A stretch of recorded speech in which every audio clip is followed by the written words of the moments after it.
파헤쳐주는 꿀성대준입니다. 오늘 주제는 제가 얼마 전 억울한 일을 당한 거에 대해 말씀을 올려볼까 하는데요. 아무 잘못도 안 했는데도 피해자로서 모든 걸 감수하고 그냥 지나가야 하는 그런 상황입니다. 본론부터 말씀드리자면 제가 택배로 책을 하나 시켰습니다. 다들 물건 사실 때 같은 물건이라도 조금이라도 싸게 사는 재미도 있고 그런 시간을 노동을 사이트별로 다니면서 하잖아요.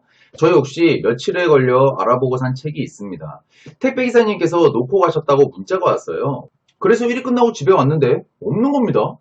전화를 했죠. 그랬더니 분명 놓고 가셨다고 하세요. 건물 CCTV를 확인하고 연락을 주신다고 하셨고 다음날 연락이 왔습니다. 저 역시 관리소에 내려가서 확인을 했고요. 황당하더라고요. 기사님이 놓고 가신 3시간 후에 정체 모를 어떤 남성이 복도를 서성이더니 제 택배를 집어들어 본인 품 안에 넣고 도망가더라고요. 더 어처구니 없었던 것은 어린 학생도 아니고 머리가 이렇게 벗겨지신 나이가 많이 차 보이시는 분께서 등산복을 입고 그런 짓을 하신 겁니다. 이 근방 오피스텔들은 CCTV가 많이 없지만 제가 살고 있는 곳은 간호사 여성분들이 많이 살다 보니까 스토커분들이 술 취해가지고 와가지고 집 누르고 열려고 하고 초인종 눌러대고 해서 두려움에 CCTV를 신청해서 가장 방범이 잘 되어 있는 중간에 카드를 인식하여 문이 열리는 이중 방범도 되어 있는 곳이라서 제가 택한 집이에요. 다른 곳보다 전세금이 더 비쌌지만 이런 곳들이 있기 때문에요. 물론 다른 오피스텔에 비해 도난이 적다고는 하나 상당히 빈번하더라고요. 책이라 가격이 얼마 안 하지만 너무 화가 났습니다. 제가 그 책을 사려고 들인 노동과 시간 그리고 계산되어 있는 공부 시간 스케줄까지 모두 영향을 받은 거잖아요. 인근 파출소에 가서 당장 신고를 했고 형사님을 배정받아 사건이 진척되는 것 같았습니다만 참 화가 나는 게 관리소장님도 파출소 분들도 저한테 하시는 말씀이 책이요? 하더니 살짝 웃으시더라고요. 아니 값어치가 떨어지는 거면 막 잃어버려도 되고 도난당해도 되는 겁니까? 물론 사건이야 많겠죠. 하지만 저 역시 바쁜 사람이고 누군가에게 내 재산을 침해당한 건데 저를 별난 사람 취급들을 하시는 겁니다. 싼 물건이니까 스트레스 그런 거에 받지 말고 액땜했다 생각하고 하라나?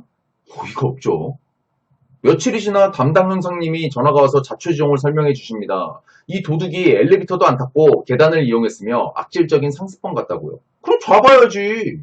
도로 CCTV도 확인해서 추적하는데 굴다리를 넘어가는 다음 과정에서 CCTV가 없고 그 다음 CCTV에서 확인하는데 보이지 않더랍니다. 뭐 순간이동했다는 거야? 하늘로 증발했다는 겁니까? 값어치가 낮은 물건이라 깊게 파고들지 않은 건지 아니면 정말 잡을 수가 없는 건지 의심이 들기 시작했어요. 왜냐? 처음부터 저한테 별난 사람 취급하듯 다가오시는 분들이니까요. 잃어버린 물건이 무엇이죠? 책이요. 책이요? 이런 대화가 오갔고 며칠이 지나도 아무런 연락이 없기에 전화를 드렸더니 3개월 지나도 못 잡으면 미제 사건으로 남는다고 합니다. 참나. 제 아는 동생이 예전에 자전거를 잃어버린 적이 있어요. 첫 알바에서 산 의미 있는 자전거였고요. 경찰활. 고가도 아닌데 지금 잡기가 힘들어요. 재수 없었다 치고 스트레스 받고 그럴 시간에 더 본인한테 중요한 곳에 시간을 투자하는 게 나을 것 같습니다. 안타깝지만 이지랄해서 그 동생은 경찰을 못 믿겠다는 생각에 본인이 페이스북에 SNS에 올려서 그 도둑을 잡았습니다. 실제로요. 그래서 합의금도 받아냈고요. 20살 초반 동생이 형사보다 낫더라고요. 저보고도 그렇게 해보라고 하기에 저 역시 유튜브와 SNS에 올리려고 그 동영상을 달라고 했습니다. 그랬더니 첫째, 관리소장분은 기겁하시면서 노노 안 된다 하셨고 이유를 물으니 초상권 침해와 개인적인 정보이기 때문에 본인한테 피해가 온다는 거예요. 소장님한테. 그래서 그럼 저는 누구한테 하소연하냐 했더니 앞으로 경비실에 맡기라는 거예요. 제가 이사 오고 나서 경비 아저씨에게 택배 받아줄 수 있냐고 물었더니 그런 건 개인적인 거는 개인이 하는 거예요. 안 돼요, 안 돼. 부탁 좀 드릴게요. 안 돼요, 안 돼. 단호하게 하셔서 결국은 개인적으로 받다가 이런 일이 터진 거거든요. 그 이야기를 하자 관리소장님은 그 경비가 잘못한 거라고. 근데 그분은 며칠 전에 일을 그만두셨죠. 그럼 관리비는 왜 받는 거죠? 가뜩이나 오피스텔 관리비 비싼 거 다들 아시죠? 아무도 책임을 지려고 안 하고 도와주려고도 안 하더라고요.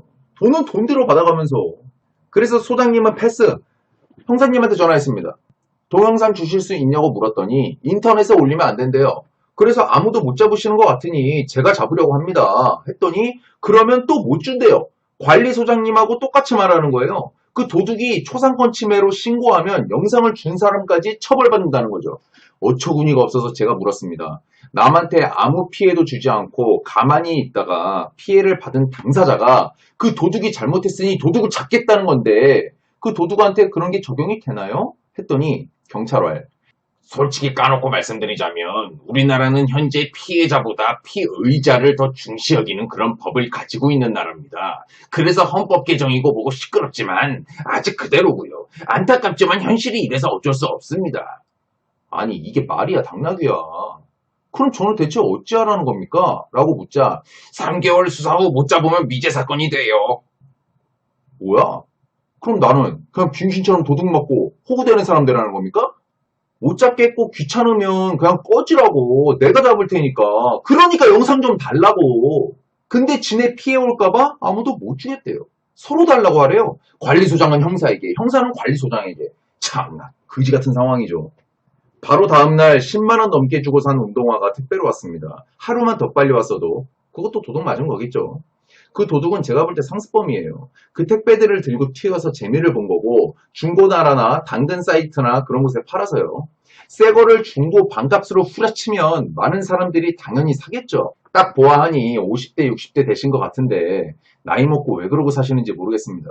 나라에 꼬박꼬박 세금 잘 내고 성실하게 살아가고 있는 사람한테 도움을 주지 못하는 경찰분들. 본인들만 믿으라면서요. 지켜준다면서요. 민중이 지팡이라며. 단 한 번도 세금 안 낸 적 없는 저는 너무 억울하네요. 저보다 더 억울한 일을 당하신 분들도 계실 테지만 그런 경험 없는 분들 앞으로 조심하십시오. 현관 앞에 택배 놓는 건 아닌 것 같습니다. 아무리 생각해도 어이가 없네. 그분들. 별거 아닌 물건이라고 해서 귀찮으니 대충 넘어가고 하니까 이런 일들이 계속 터지는 거 아닙니까? 제 말 틀렸습니까? 잡아서 혼을 내고 처벌을 해야 이런 도난들이 훨씬 줄어들지 않을까요? 참으로 이상한 나라에 살고 있는 저희들입니다. 우리나라 경찰들은 공권력이 약하다 투덜투덜 대시죠. 본인들 일이나 똑바로 하시고 그런 거 하소연하십시오. 다 이유가 있는 겁니다. 오늘의 결론. 국민이 내는 세금이 많은 분야로 쓰이고 있는데 경찰 월급 쪽이 쓰이는 건 전체로 따졌을 때 얼마 안 하니까 그냥 배제시킵시다. 니들도 무일푼으로 일해 그럼 시부레 거. 영상에 공감이 가셨다면 좋아요와 구독을 부탁드리면서 도둑맞은 잘못을 갖고 있는 가만히 있다가 병신 찐따 바보가 된 꿀성대주는 이만 물러나겠습니다. 여러분들 택배 조심하십시오.